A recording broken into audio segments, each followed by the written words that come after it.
Good evening, everyone. This is The Night Show with Jake Hastings, live from Golden, Colorado. We've got a great show planned for you tonight, and tonight's special guest is Miles Allain. Come on in, Miles! Yeah. What's up, Give Jake? a round of applause. How's it going? I'd stand up to shake your hand, but I'm sitting in a chair with a desk placed on top of it. So, I'm looking at my my notes here, and it says you just recently came out with this new portfolio, The End of Me. Tell me about this. The title. Yeah, Tell me all so about this. it sounds a bit gruesome, but The End of Me is really about me learning how to be a member of a group. Because I learned that you can't just work as an individual when you're working with other people. And oftentimes, especially people coming to college, they think, like, I got this on my own. I did it all throughout high school. I got this. The thing is that I've learned that you really don't. And you have to learn to let go of yourself and learn to be a team member. And so that's really what this portfolio is about. That's very insightful. Like, that's excellent. Like, where did this all begin? How did it start? Yeah, so this all began with a project that we like to call the autobiography of place. And this is really an introspective analysis, looking to me, my values, my source of ethics, and relationship with nature through my journey with Mikase and scouting and stuff like that. And it's a bit scary putting myself out there and being emotionally vulnerable, showing people like the origin story of Miles's values. Oh yeah, I can imagine. Yeah. So I brought some of it with me if y'all would like to see it. Please share it. Lay it on me. Lay it on us. All right, I got this. All right. There we go. The true agony of the silence came with a combination of other trials. The day of work made for an interesting combination. The reservation is full of mighty oaks and cedars inching their way ever closer to heaven. A crash of lightning, a hungry bunch of caterpillars, or a strong blow from the lips of Mother Nature, however, is all it takes to topple them over. The tribal council had the call braves clear out the fallen from the forest. Early in the morning, with the crickets still chirping and the grass still wet with dew, we flooded the forest like the river had so many times before. I took a 40-foot cedar over my shoulder and looked for help, but I couldn't say anything. I dragged the javelin up to the main trail, leaving the world's longest tally in the mud behind me. I dropped it down only to find a blade of wood jabbed through my shoulder. I pulled it out, staining my hands and torso with a deep crimson red.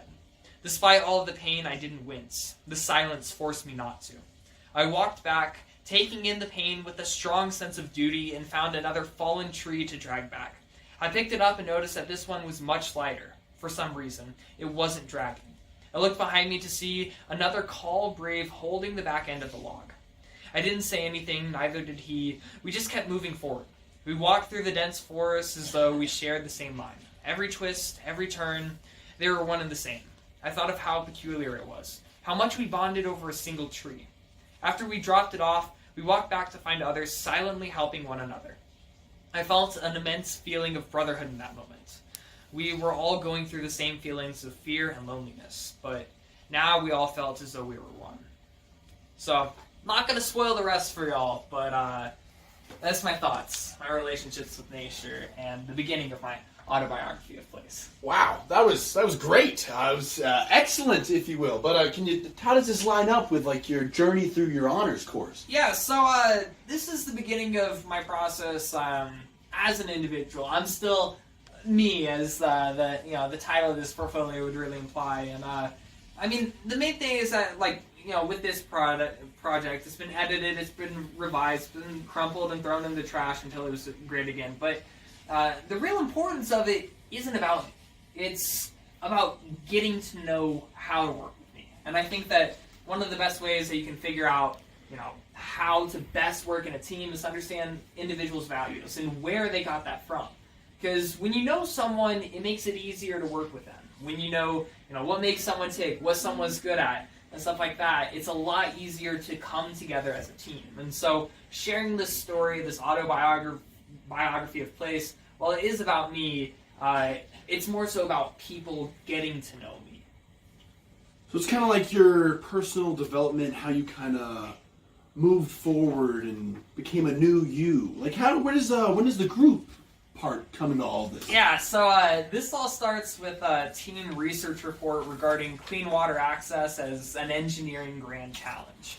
What, explain to me and the audience what exactly a engineering grand challenge is. Yeah, so the National Academy of Engineering set out 14 defined engineering grand challenges as being like the top problems engineering-wise for our world to solve. And specifically with clean water, it's talking about just how incredibly immense the problem is, not only of just the fact that people don't have access to clean water, but the fact that we have to find a way to provide that, and that takes a lot of work with a lot of governments to make that happen. So, how did the group work with all of this go? Like, how did that, was that an easy process? I mean, in short, miserably. Oh.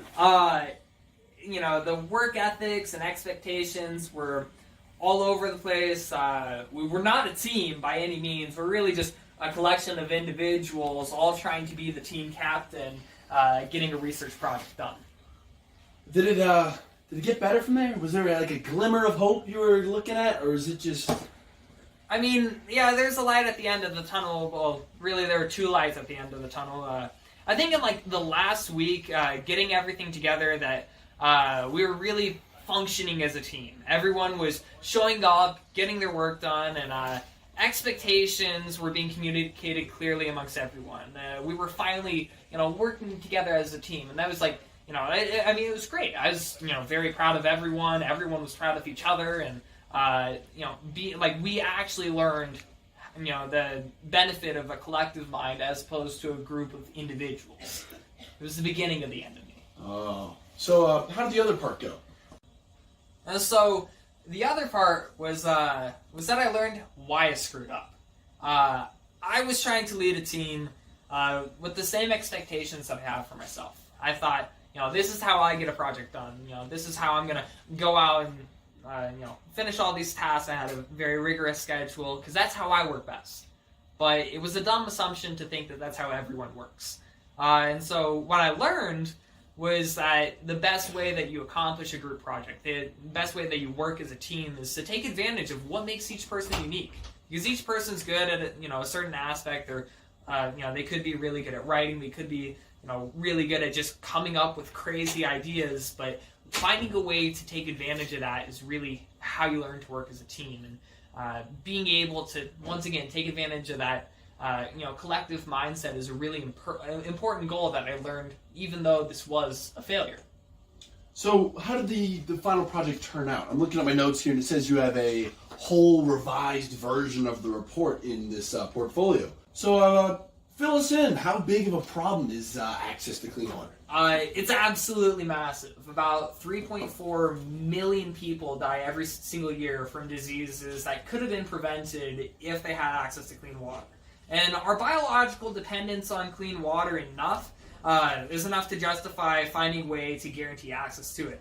But to make matters even more complicated, 70% of the clean water that we use goes into agriculture, and every single smartphone that you have, every single piece of technology relies on clean water in the production process. Even all the energy that you use to power these devices. So it's the problem scope is massive. It's truly a tragedy. Everyone knows I love water, and they tell you to drink 7 glasses a day, and it's thinking of the people who don't get the water. Heavies my heart. Very sad to hear. Such a big deal. It truly is. And so, regarding this engineering challenge of yours, your new paper is called the Wicked Tap, based here on my notes. And is my sink trying to find those ruby red slippers, or what? Why are you calling this tap so wicked? So this is where the change lies. I wanted people to not just read my paper and be like, wow, having clean water is important. I wanted people to understand that the biggest part of the problem is the solution, and not just technically speaking, the way in which we're going to implement any technological innovation that we come up with.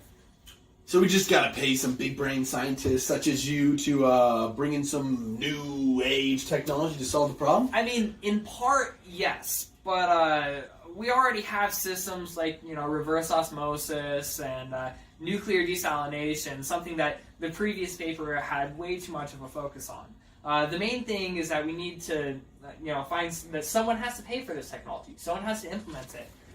Reading from the new version, if that's okay with you.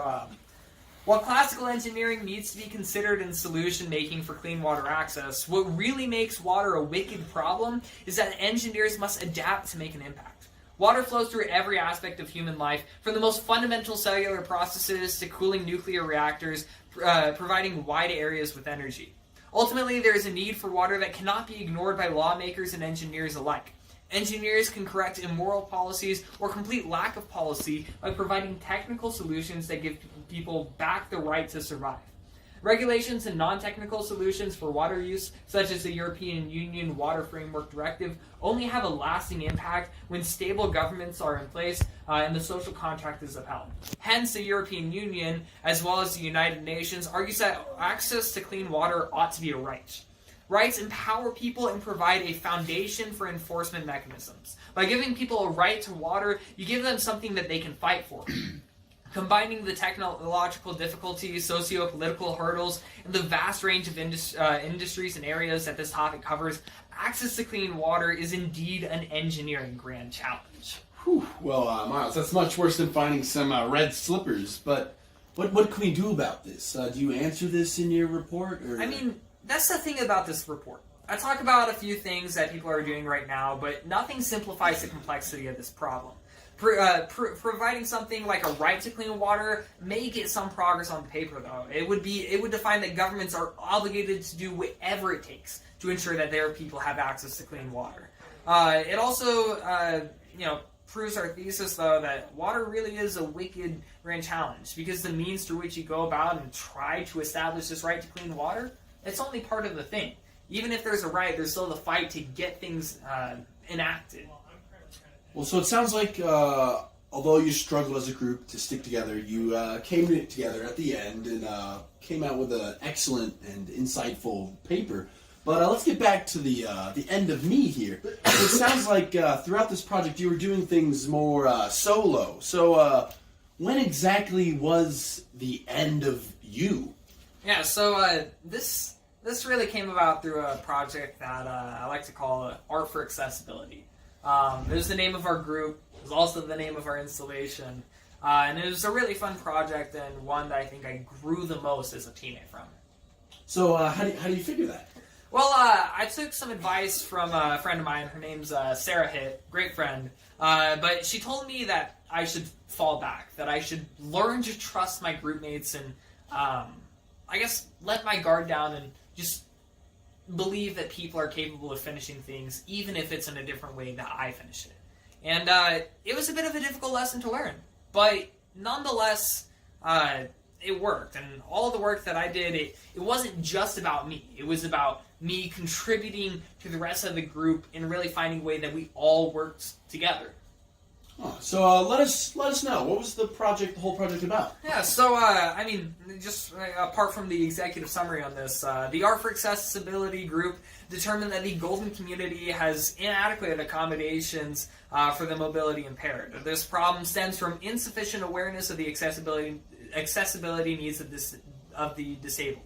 To help rectify this lack of awareness, Art for Accessibility proposes the installation of two interconnected pieces of activist art. The goal of these pieces is to communicate the frustration experienced when a lack of accessibility prevents an individual from fully and independently experiencing Golden. Now, that right there is a bit complicated, but that's intended. We explain it a little bit more, and I brought some copies of the images with me. So the first one that we do is a project that's called Too High. It's the Inaccessible Accessibility Installation. And what we wanted to do is we wanted to give people who, on an everyday basis, don't really deal with mobility and accessibility issues, we wanted to give them a perspective of what it's like. And so by creating an art piece that's hung across 4 buildings on the intersection of Washington 11th, just down there, yeah. we really wanted to come up with a way that people could empathize with those who deal with this every day. Because, all across Washington Avenue, I mean, there are, tremendous amounts of stairs, and, no alternative way to get up on the sidewalks. None of the buildings have to follow ADA recommendations or law because it's a historically preserved site. And so it makes it really difficult for a lot of the people in our community. And then the second thing that we put together was more so to get mine students involved with this project. And we wanted to take their, need for reliable transportation and relate it with, the lack of accessibility that a lot of, our more elderly citizens in the community have. So we created a pretty funny installation that we called Locked Bike. Like those, like riding apps that, the scooters all across Denver and stuff, you just scan it and then you go. Well, with this project, we created a bike that has the same QR code on it, but instead of unlocking it, it actually directs you to our website. So we wanted to link everyone up with the website to make the art pieces more interactive, more purposeful. So we show ways that you can get involved, ways that you can help deal with the accessibility issues in Golden. We have the websites up on kiosks that are out by both of the installations. But it's a really good way to get people involved in this project, because the main goal of it is to inspire people to go out and seek to make a change on their own. Because if they the biggest problem about dealing with accessibility is that people don't know it's a problem, and so we figured that if we show people that this is a very real and legitimate problem in the city of Golden, we believe that people on their own initiative will take action and find a way to change it. Sounds like some excellent and important work with a great sentiment. So, was this whole project you did here, was this a kind of a lucky scenario where things just worked out, or was it all worked out afterwards? Did you learn from this experience, or?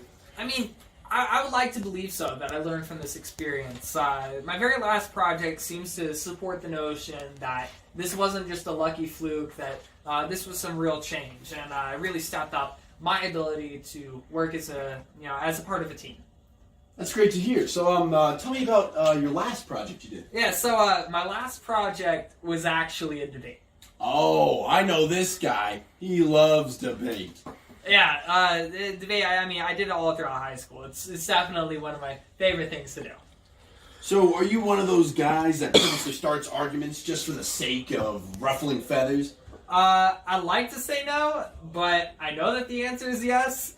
You just get such a great feeling when you're trying to prove to someone, that they're wrong.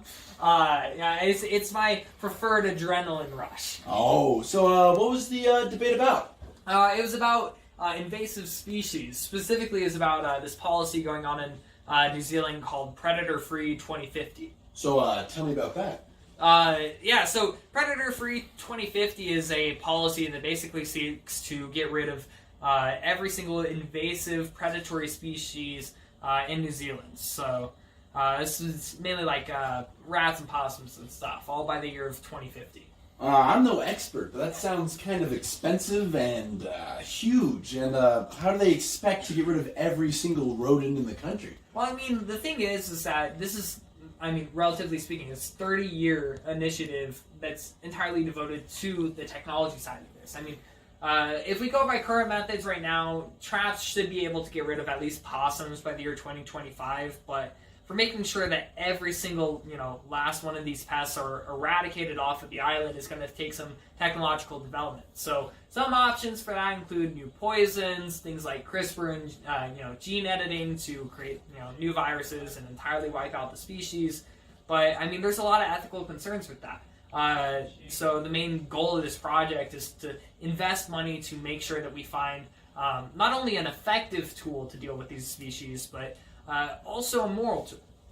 So, we've got rats here in the States. I've seen one the size of a cat. I could have killed my mom, but I don't see the point of us trying to kill every last one of them. On the note of eating, killing your mom, rat killing your mom, that's pretty close to what's going on in New Zealand. A lot of, the species that threaten New Zealand right now are endemic species that only live on the islands of New Zealand. So a lot like the kiwi. And the thing is that, they're threatened to the point of extinction. because of these invasive predators. So, the government of New Zealand really needs to do something about it. And it's not like we haven't eradicated a species off of an area before. I mean, we've done it in the smaller islands around New Zealand, with rats themselves and possums. We've also done it in the Galapagos with goats, which is a much larger area that we're looking at, and we entirely eradicated the species there. But the main purpose of it is for sustainability and making sure that the island and its ecosystem is able to sustain itself without any species having to go extinct. So I guess we'll just have to see how that turns out. But before you go, we have the lucky privilege. Mr. Allain here has offered to give us a first look at all the art in the end of his portfolio. So if you wouldn't mind sharing with the rest of us. Yeah, that'd be wonderful. And I'll be sure to post these up, I guess, on an image board so that y'all can see it in higher definition with this. But the first one here is just, I guess, the portfolio cover for the end of me. Reading from the epigraph, a team is not a group of individuals. A team is a collection of great minds working together. To succeed in this world, you need to learn that you cannot do it alone. It takes the end of me to start thinking towards we. So that's really, I guess, what this entire thing is about. I also have, a lot of, art from the work that I've done throughout the year. This one is, I guess, a bit more of an individual one. It's one that I did in my own time. It's a one-line drawing of a wave, Roanoke's wave, I'd like to say, but I don't have the boat in there. I don't know. This one I like a lot. Let's see. We did a lot of 3D drawings throughout this class. With 3D drawings, if you're putting on 2D paper, it's really fun to make impossible figures. So did this on my own time and made an impossible figure, an impossible triangle. Let's see. This one is probably my favorite. It also took the longest. It's a map of the Northern Hemisphere's constellations. It took me like 3 hours to make it, but it was a lot of fun. Learned a lot about stars and the connections between them. Let's see. This one. So this one, Jake, was from a project where we created like our own like utopian minds campus. And so these are like all the different, I guess, like campuses that I want to. In my future, if things were to go perfect, then I could help teach other people. That would be something that I'd like to do. And along with this, fantasy, maybe a bit of a pipe dream, but created a website to go along with it, following, I guess, like the Atlas 7 logo and design, and made like a. For anyone who wanted to come and teach here, I mean, we have talked about all the facilities that we have, sort of what you'd be doing with their company, and I guess the campus for research. The last set, so you remember the story that I told at the beginning, the autobiography of place? Yes. So these were a few drawings that I used for that image, and not only are these just pretty interesting looking images, but the other thing that I learned in the process of this was a new way to draw. Taking marker and just doing, I guess, just a sketch of something and then going back through with a pen and going over the top of it. But it really makes things stand out a lot. Yeah. And then here at the very end is an abstract representation of my journey throughout this course, the honors course, and throughout this portfolio as well. It's the the end of individuals, individual thinkers, individual workers, breaking apart. There's a bit of a storm here, but eventually comes together to form something beautiful, something effective. And throughout the entire course of this project, of this entire class, that's really been what I've learned. It's been the end of me, the beginning of a team.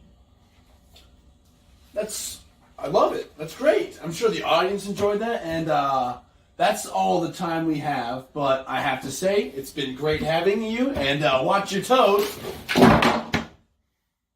Thanks for coming out. We loved it. Great show. And make sure to tune in next week, where we'll be having Kanye West come on to tell us about his journey through puberty. So, thanks for coming out, and that's our show. Have a good night, everybody. Good night.